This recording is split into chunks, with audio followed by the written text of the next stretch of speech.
শুরুতেই সংবাদ শিরোনাম। ময়না হত্যার ন্যায় বিচার পেতে প্রয়োজনে প্রধান উপদেষ্টার সাথে কথা বলবো, ব্যারিস্টার রুমিন ফারহানা। বলছেন ওরা তো মসজিদের মুয়াজ্জিন আর মৌলানা সাহেব, তাই না? দেখি চিফ অ্যাডভাইজারের অফিসে আমি কথা বলবো যে আমার এলাকার মেয়ে এখন পর্যন্ত 2 সপ্তাহ হয়ে গেল, কিছু হয়নি কেন? আমি কলঙ্ক আমারে বানাইলাইছে, আমারে চরিত্রহীন বানাইলাইছে, মানুষে আমারে চরিত্রহীন বানাইলাইছে। আমাদের দুটো চোখের মাঝে লেজটা সব ভঙ্গ হয়ে যায়। আল্লাহ আল্লাহ আল্লাহ, আমাদের বিদায় দিল না কেন আমার আল্লাহ? সারা বাংলাদেশ আজকে শোকে কাতর ছোট্ট শিশুটা নিয়ে, এবং এই প্রসঙ্গে বিএনপির ভারপ্রাপ্ত চেয়ারম্যান জনাব তারেক রহমান সাহেব ভিকটিমের মার সাথে কথা বলেছিলেন এবং ওনাকে আশ্বস্ত করেছিলেন যত যা প্রয়োজন তিনি তা পদক্ষেপ নেবেন দলের পক্ষ থেকে। এইমাত্র ডিএনএ রিপোর্টে ধরা পড়ে গেল ময়নার মা, এমনকি ময়নার চাচা। নিজের মেয়েকে নিজেই দুনিয়া থেকে বিদায় করার কারণে এইমাত্র আদালত ময়নার মা এমনকি চাচার ফাঁসির ঘোষণা দিল। তবে মৃত্যুর আগেই ময়নার মা এমনকি চাচা সেই দিন কি করেছিল আসলে ময়নার সাথে সবকিছু খুলে বলে দিল। তো সরাসরি সেই ভিডিওগুলো আপনাদের মাঝে দেখাবো। কি অপরাধ ছিল সেই দিন ময়নার, যার কারণে তাকে দুনিয়া থেকে বিদায় করলো? দেও কি ময়নাকে মসজিদেই মারা হয়েছে, নাকি অন্য কোথাও মেরে তাকে মসজিদে আনা হয়েছে শুধুমাত্র ইমাম এমনকি মুয়াজ্জিনকে ফাঁসানোর জন্য?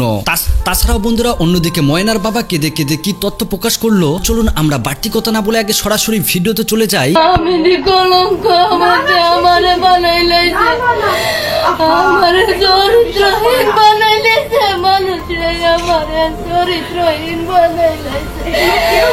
আমার মেয়েও গেল, আমি কলঙ্কি হইলাম বাবা। ও বাবি কেমনে বাঁচো বাবা, আমার সন্তান নাই, আমার মুখ দেখার মতো নাই বাবা, আমি কেমনে বাঁচো বাবা, আমি কিছুই পাইতাছি না বাবা, কোনো কি ডালা পাইতাছি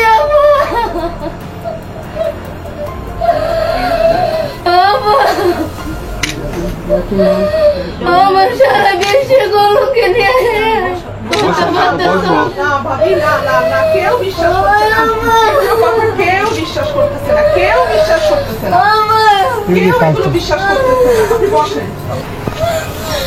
আমি আল্লাহর কাছে কি অপরাধ করছিলাম? আমার এত অপবাদ সহ্য হইতেছে,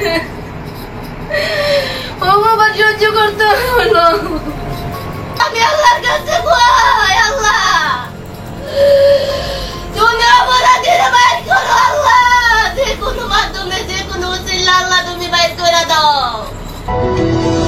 ব্রাহ্মণবাড়িয়া নিউজ, সংবাদে সারাক্ষণ। আমার মহিলা আমার আদর দুলালে, আমার আদর দুলালে, আমার আওয়াজের মহিলা বাবা, আমি অনেক গর্ব করতাম আমার 3টা মেয়ে।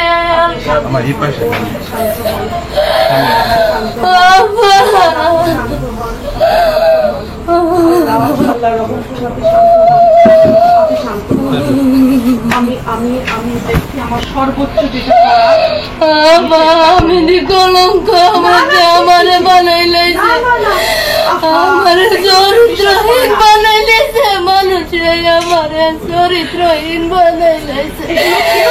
আমার মেয়েও গেল, আমি কলঙ্কি হইলাম বাবা। ও বাবি কেমনে বাঁচো বাবা, আমার সন্তান নাই, আমার মুখ দেখার মতো নাই বাবা, আমি কেমনে বাঁচো বাবা, আমি কিছুই পাইতাছি না বাবা, কোনো কি ডালা পাইতাছি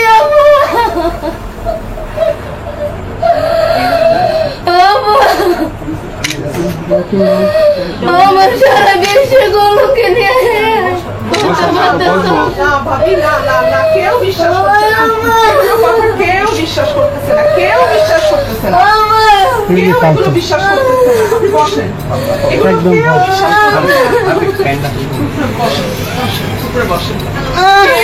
বিশ্বাস করতেছে না। আমার বসার জন্য আমার ছেলে থেকে আমার চরিত্র নিয়ে আমার সব ফ্যামিলি বা বাড়ি করেন গ্রামের আরে আশেপাশে থেকে আমার বলো না কেন? চরিত্রকে এমন চলা চলছি না, আমার চরিত্র নিয়ে কেউ কিছু বলতো।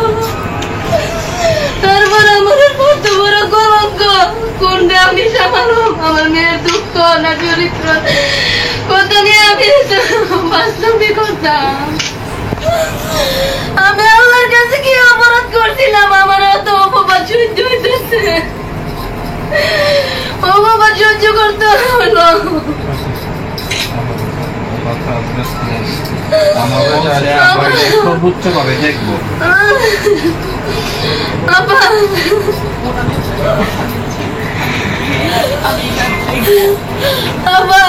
আমি এটাই চাই আপনার কাছে, আমাদেরকে কিভাবে যে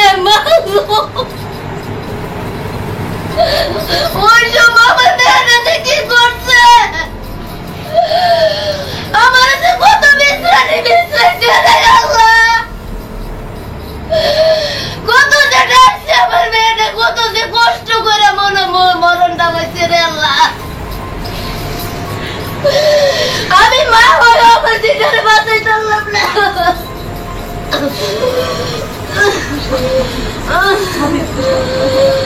আমি মা হয়ে দেখলাম না কেন আমার দিদা কই আছে।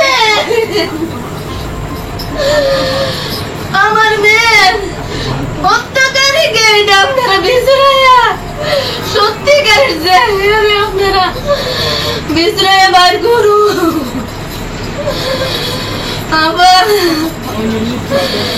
আমার 3টে সন্তান, মেয়ে সন্তান ছিল, আমি অনেক গর্ব করতাম। আমার মেয়েরা লেখাপড়ার মধ্যে অনেক ভালো ছিল,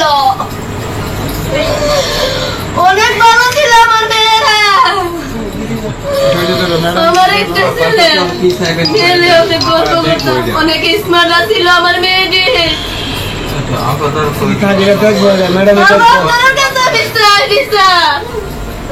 অপরাধীরা আপনারা বিশ্রায় বের করে অপরাধী শিক্ষা দিন, শাস্তি দিন। আর আমার মতো কারো মার বুক যেন এরকম ভাবে না হালিও, আর কারো মার বুক যেন এভাবে না হালিও। আমি আল্লাহর কাছে কই, আল্লাহ তুমি অপরাধীরা বাইর করো আল্লাহ, যে কোনো মাধ্যমে, যে কোনো উসিলা আল্লাহ তুমি বাইর করে দাও। আমার মতো বুক যেন কারো মার না হালিও, কারো মার না হালিও। ও আল্লাহ,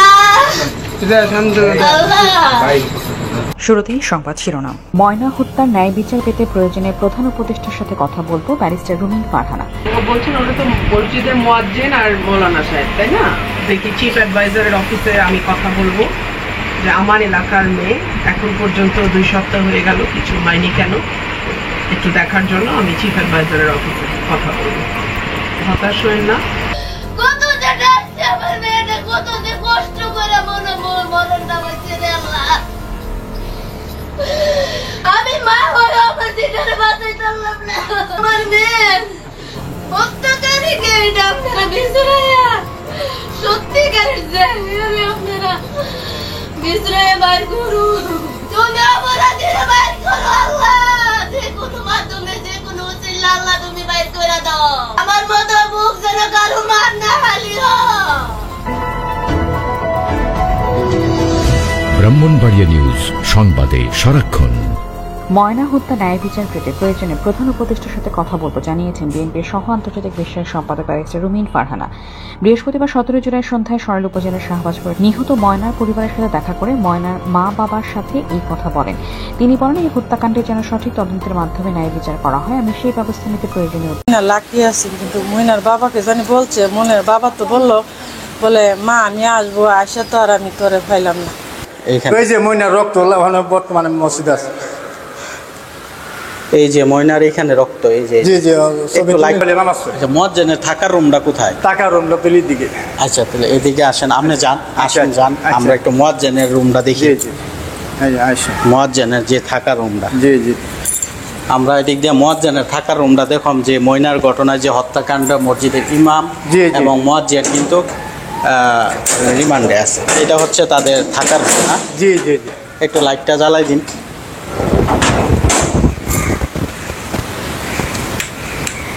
তো এটা হচ্ছে ইমাম মুয়াজ্জিনের থাকার রুম। তাহলে যে আপনাদের প্রশ্ন যে যদি মুয়াজ্জিন যদি মেয়েটার সাথে দর্শন করে দিত তাহলে তো এখানেই করতে পারতো। জি জি, এখানেই করতে পারতো, এখানে একবার নীরব, এখানে কেউ আসে না তো।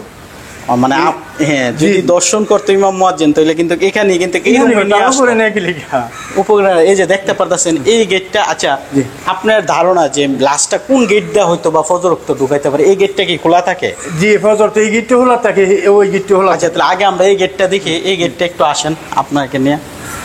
জি হ্যাঁ, এই গেটটা কিন্তু এই বরাবরের পজিশনে খুব কাছাকাছি। হ্যাঁ, যে এই দরজাটা কি মনে করেন, এই দরজাটা কিন্তু দর্শক দেখেন এই জায়গাটা কিন্তু খুব নিরিবিলি একটা জায়গা, দেখতে পারতেছেন এটা নিরিবিলি জায়গা। আপনার মতে যে কোন সাইডটা দিয়ে হয়তো বা লাশটা উঠানো হয়েছে? আমার সম্ভবত হ্যাঁ মুয়াজ্জিন তো এই রুমও থাকে, হ্যাঁ ওই রুমও মনে করেন ফজর নামাজ পড়ে আয়া আর আজান দিয়ে আসে, অনেক সময় টয়লেটও যাইতে পারে, বা অনেক সময় মুয়াজ্জিন দেখছি কোরআন শিব পড়ে, হয়তো মনে উজু টুজু করে আজান দিয়ে আসে, মনে কোরআন শিব পড়তে বসে। যখন কোরআন শিব পড়ে না তখন হয়তো যে ওই টাইমটা অনেক গ্যাপ থাকে, কারণ এই টাইমে মুসলিয়া কম, প্রথম ফাঁপে একজন দুইজন ফাঁপে এক লাগায় কোন তো মুসলিয়া একসাথে একজন পরে 10 মিনিট 20 মিনিট পরে পরে মুসলিয়া এইভাবে একসাথে কিন্তু মুসলিয়া ফজর পায় না। আর দিনের বেলা দলবান যায় এই জায়গার জন্য যদি কোরআন শিব পড়ে বা নামাজ পড়ে, সুন্নত নামাজ অনেক সময় এটার ভিতরে এই জায়গা যদি তাহে তাহলে এই গেটটা তো ঢুকে জায়গা মুয়াজ্জিন কিন্তু দেখতো না। এদিকে এই গেটটা ঢুকে এই গেটটা যদি কেউ দুর্ঘটনা গড়াইয়া এই গেটটা তো ঢুকে জায়গা ঢুকে কিন্তু এমনি ভিতরে ঢুকে যেতে। ওই যে এই মসজিদের ঢুকে আর এই গেটটা কি খোলা থাকে ফজর ওয়াক্ত? জি জি, ইডো হলাতে ওই ডোহলাতে হ্যাঁ, জি হলাতে, তাহলে সব দিক দিয়ে খোলা থাকে। জি, তো আসলে মূলত হচ্ছে মুয়াজ্জিনদের সবাই গ্রামের সবাই জি বলতেছে মুয়াজ্জিন নির্দোষ, ঠিক আছে? জি, একবারে 100% নির্দোষ, তার কোনো দোষী। তো এখন মুয়াজ্জিনরা কিন্তু আসলে ইমাম এই মসজিদে যে এখন নামাজ পড়ানো হইতেছে মুসল্লিদের কিন্তু সমস্যা হইতেছে এই ইমাম মুয়াজ্জিনের জন্য সম্পর্ক না, কারণ তারা দিয়ে কাজ হইতে পারে না। দেখেন একজন ইমাম মুয়াজ্জিন যদি ঘটনাটা দর্শন করতে হইতো এই রুমটাতে একদম নিরিবিলি। জি জি, মসজিদের উপরে থাকে, হ্যাঁ মসজিদের উপরে, এটা কিন্তু সত্য। আপনাদের মুয়াজ্জিন কিন্তু সবাই বলতেছে জি মুয়াজ্জিন নির্দোষ 100%। আল্লাহ সারা কেউ জানে, তারা ভালো লোকটা দেখলাম যে এরপরে দেখেন এই মুয়াজ্জিন কিন্তু যদি আজানের সময় দিয়ে তাহলে এই গেটটা তো ওপেনলি খুলন লাগে ওনার, এখানে আয়া উনি তাহলে দেখা যাইতেছে। আমরা একটু এদিকে আসেন, তো দেখা যায় যে মুয়াজ্জিন আপনাদেরকে একটু বুঝাই এদেরকে দর্শকদেরকে যে এ হচ্ছে মুয়াজ্জিন থাকার রুম। এই রুমটার মধ্যে যদি একটা মেয়ের সাথে কোনো উনি যদি উপরে যাবে কিল্লিগা ইয়ানো একদম নিটান্দা রুম। জি জি, হ্যাঁ রাত্রেবেলা যদি ঘটনাটা ঘটাই থাকে তাহলে এইটা হচ্ছে ওনার মসজিদের ঢোকার গেট, এটা হলো থাকার রুম আর এটা হলো গেট। উনি যখন এই দরজাটা গেটটা খুলে তখন এই সিঁড়ির উপর দিয়ে দোতলা যাওয়া, এই যে মুয়াজ্জিনের জন্য এখানে সেফ, এটার নিরিবিলি এক সাইডটা কোনো বাসা নাই, অকর দূরে এই যে এটা হচ্ছে গুরুস্থান। হ্যাঁ জি, এই যে ময়নার কবরটা কিন্তু ওই বাউন্ডারির পরই দেওয়া হয়, ঠিক না? জি জি।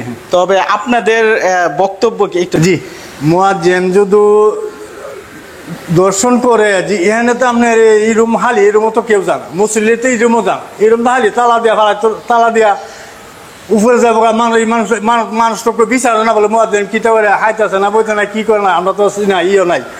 মুয়াজ্জিন কি করে না করে, মুয়াজ্জিন আজান দিছে না আজানের টাইম মতো আজান দিছে, পরে নামাজের টাইম গিয়া নামাজ আকামত দিয়ে নামাজ পড়ে।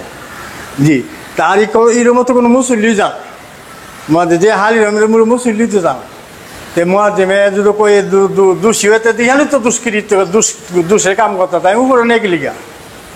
তো যে কারণে কথা বলা যে মুয়াজ্জিনের এই রুমের উপরে সেভ আর রুম হয়, দেখেন চতুর্থ সাইড কিন্তু উনি উপরে যাইলে চিল্লান দিলে আরো রাস্তার লগে শোনা যাইবো, কিন্তু এইখানে কিন্তু আর শোনার কোনো ব্যবস্থা। লগে গুরুস্থান, এই যে পাশে কিন্তু ময়নার পারিবারিক গুরুস্থান, ওই যে এই যে বাউন্ডারিটা পরে এটাও গুরুস্থানই মনে হয় না?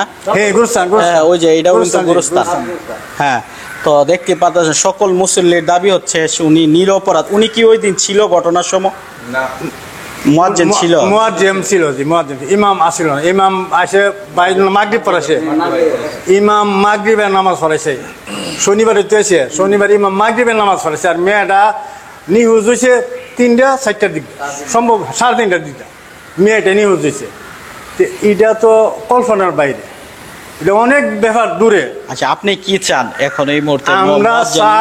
আমরা চাই ভালো মানুষ, আমরা যাচাই বাছাই করে ইমাম রাখা হয়েছে, অনেক ভালো, বা যাচাই বাছাই করে ইমাম রাখা হয়েছে, খুব ইমাম যাচাই বাছাই করে রাখা হয়েছে, খুব ভালো মানুষ। তারা যে দূরত্ব ছাড়া তারা আমরা মসজিদের তারা কাজ তারা করতে পুরানো হবে। এবং আমরা দাবি তারা অতি তাড়াতাড়ি